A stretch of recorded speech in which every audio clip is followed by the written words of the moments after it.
Hello everyone, কেমন আছেন সবাই? আমি দীপান্বিতা। আমার আরও একটি নতুন ভিডিওতে আপনাদের সবাইকে স্বাগত জানাচ্ছি। আশা করছি আমার এই ভিডিওটি আপনারা যে যেখান থেকে দেখছেন সকলেই ভালো আছেন। আমরাও বেশ ভালো আছি এবং খুব ভালো আছি বলা চলে। কারণ হলো আজ বিশেষ একটা দিন, আর বিশেষ একটা দিনেই আপনাদের কাছে ভিডিওটি আমার পৌঁছাবে। এটা মঙ্গলবারের মঙ্গলচণ্ডীর বারের ভিডিও আপনাদের সামনে তুলে ধরছি। তো আজকের ভিডিওটি আশা করছি আপনাদের ভীষণ ভালো লাগবে।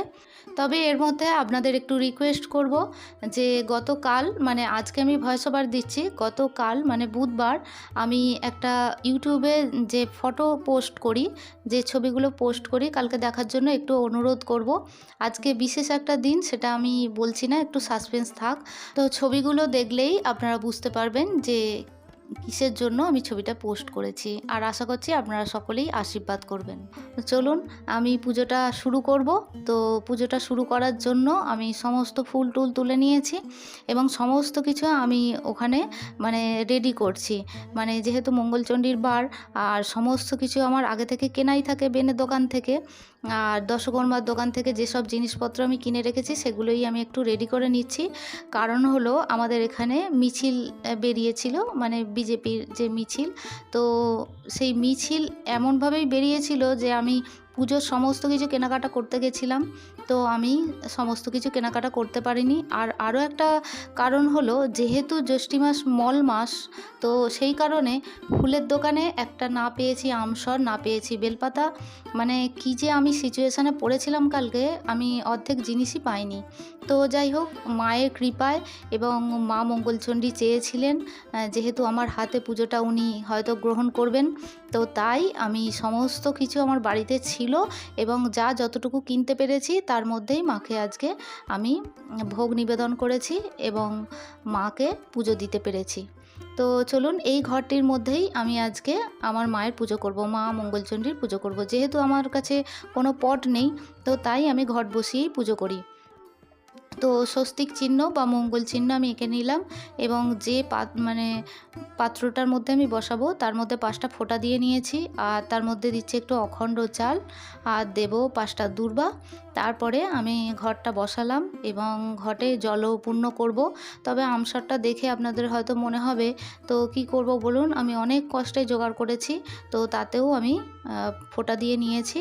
তো আপনারা চাইলে 5টা 7টা 11টি মানে যুক্ত পাতা নিতে পারেন, মানে আমসর আম্রপল্লবের কথা বলছি। আর এদিকে আমি পান পাতা নিয়েছি, তার মধ্যেও আমি সিঁদুরের 5টা ফোঁটা দিয়ে নিলাম, আর বেলপাতার মধ্যেও আমি 5টা ফোঁটা দিয়ে 5টা না 3টে ফোঁটা দিয়ে নিলাম। তো দিয়ে একটু সুপারি দিচ্ছি। তো দেওয়ার পর ঘরটি আমি সাজিয়ে নেব, তবে ওটা পরে সাজাবো। তো একটা লাল জবা দিয়েই আমি ঘরটি একটু সাইডে রেখে দেবো, তারপরে আমি ঘরটি সাজিয়ে নেব। আর তারপরে দিলাম একটু দূর্বা। তো আমার শ্বশুরবাড়িতে জানেন, যেহেতু গদ খাওয়ার নিয়মটি নেই, আমার শ্বশুরবাড়িতে ফলাহার করতে হয়। তো অনেকের বাড়িতে হয়তো ফলাহার করতে হয়, আবার অনেকের বাড়িতে হয়তো গদ খাওয়ার নিয়মটি আছে। আমার শ্বশুরবাড়িতে মানে গদ খাওয়ার নিয়মটি নেই, ফলাহার করতে হয়। আমার বাপের বাড়িতে আবার গদ খাওয়ার নিয়মটি আছে। যেহেতু আমি বাপের বাড়ি থেকে করে আসছি, তাই আমি বাপের বাড়িতে গদ খাওয়ার নিয়মটি করতাম, কিন্তু যেহেতু শ্বশুরবাড়িতে নেই তাই আমাকে ফলাহার করতে হয়।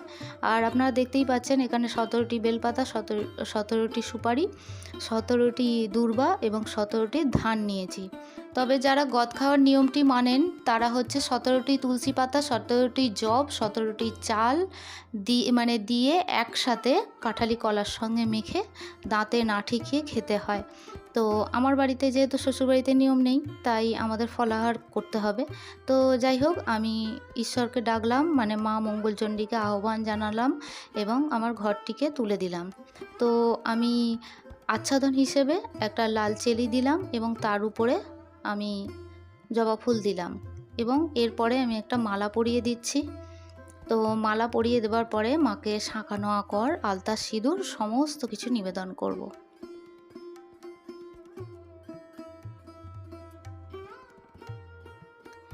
এরপর মাকে একটা সূর্যমুখী ফুল নিবেদন করলাম, আর ঘরটা সাজাবার জন্য আমার ছাদ বাগানের ফুল দিয়ে আমি সুন্দর করে ঘরটি সাজিয়ে দিচ্ছি। তো মা মঙ্গলচণ্ডীকে আমি বলবো আমার সকল অন্যায় ক্ষমা করে যেন আমার সমস্ত পুষ্প উনি গ্রহণ করেন। তো এরপরে আমি আমার সিদ্ধিদাতা গণেশের উদ্দেশ্যে আমি একটা পৈতে নিবেদন করলাম। আর এদিকে দেখতেই পেলেন আমি ধূপ দ্বীপ জ্বালিয়ে দিলাম, আমার মাকে জাগিয়ে দিলাম আর মাকে আহ্বান জানালাম আমার গৃহে যেন উনি অবশ্যই আসেন এবং আমার পুজো গ্রহণ করেন। তো এরপর মাকে আমি একটা আলতা সিঁদুর নিবেদন করছি। এরপর শাঁখা নোয়া কর যেহেতু ঘটের মধ্যে দেওয়া যাচ্ছে না তাই আমি পাশেই দিচ্ছি, মানে মায়ের ঘটের পাশে দিচ্ছি।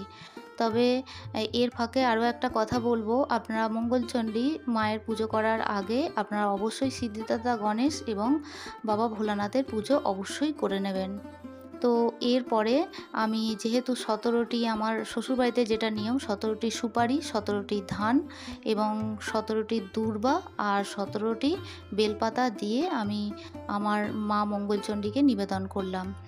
আর এদিকে আমি চিড়ে, খই, মুরকি আর বাতাসা সেটাও আমি নিবেদন করলাম। যেহেতু আমাদের ফলাহার করতে হয় তো তাই আমি ওটা দিয়েই মাকে পুজো দিলাম। আর এদিকে পঞ্চদেবতার উদ্দেশ্যে আমি ভোগ নিবেদন করলাম। এরপর আমি সিজনাল ওয়াইজ আম এবং 5 রকম ফল আমি মাকে নিবেদন করলাম। তো মাকে বলবো যেন আমার ভোগ উনি গ্রহণ করেন আমার সকল অন্যায় ক্ষমা করে। এরপর মাকে মিষ্টান্ন হিসেবে আমি যতটুকু জোগাড় করতে পেরেছি মাকে আমি ভোগ নিবেদন করলাম এবং একটু পানীয় হিসেবে জল নিবেদন করলাম এবং আমার পঞ্চদেবতার উদ্দেশ্যেও আমি একটু জল নিবেদন করলাম। এরপরে আমি 3 বার অঞ্জলি দিয়ে নিচ্ছি আর মন্ত্র হিসেবে পাঠ করছি ওং হিং মঙ্গলচণ্ডিকায় দৈবৈ নমঃ, ওং হিং মঙ্গলচণ্ডিকায় দৈবৈ নমঃ, ওং হিং মঙ্গলচণ্ডিকায় দৈবৈ নমঃ বলে আমি 3 বার অঞ্জলি দিলাম।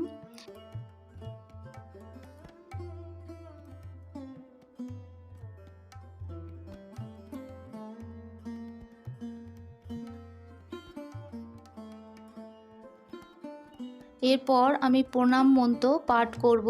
প্রণাম মন্ত্র হিসেবে পাঠ করছি ওম সর্বমঙ্গল মঙ্গলে শিবে সর্বার্থ সাধিকে শরণ্যে ত্র্যম্বকে গৌরী নারায়ণী নমস্তুতে। তো এই ফুলটি আমি ঘটের মধ্যে দিলাম আর এরপর আমি মায়ের ঘটে একটু জল দিলাম। এরপর আমি আরতি করে নিচ্ছি। তো আরতি করে নেবার পর আজ যেহেতু মঙ্গলচণ্ডীর ব্রত কথা পড়ব তো তার আগে অবশ্যই আমি একটু ধুনো দিয়েও আরতি করে নেব মাকে। তো তারপরে আমি ব্রত কথা পাঠ করব। পাঠ করার পর আমি আমার প্রণাম করে আমি আমার পুজো সম্পন্ন করব। তবে এই মুহূর্তে যারা আমার ভিডিওটি দেখছেন প্লিজ একটা লাইক করে দেবেন, ভিডিওটি ভালো লাগলে একটু শেয়ার করে দেবেন। আর এই ধরনের পুজোর ভিডিও যদি আপনারা পছন্দ করেন চাইলে আমার চ্যানেলটি সাবস্ক্রাইব করে আমার পাশে থাকতে পারেন। অলরেডি যারা আমার চ্যানেলটি সাবস্ক্রাইব করছেন বা করে রেখেছেন তাদের জন্য জানাই অসংখ্য ধন্যবাদ এবং অনেক ভালোবাসা। তবে আজকের ভিডিওতে আমি কোনো রকম কমেন্ট কিন্তু পড়লাম না। পরবর্তী ভিডিওতে অবশ্যই আপনাদের যা জিজ্ঞাসা আছে সেই সব প্রশ্নের উত্তর আমি পরবর্তী ভিডিওতে অবশ্যই দেব। তো আজকের ভিডিওটি কেমন লাগলো তা অবশ্যই কিন্তু জানাবেন। আর ভিডিও শেষের মুহূর্তে আবারও আপনাদের রিকোয়েস্ট করব যে আমি ইউটিউবের মাধ্যমে যে ছবিগুলো পোস্ট করব আপনাদের দেখার জন্য অনুরোধ রইল।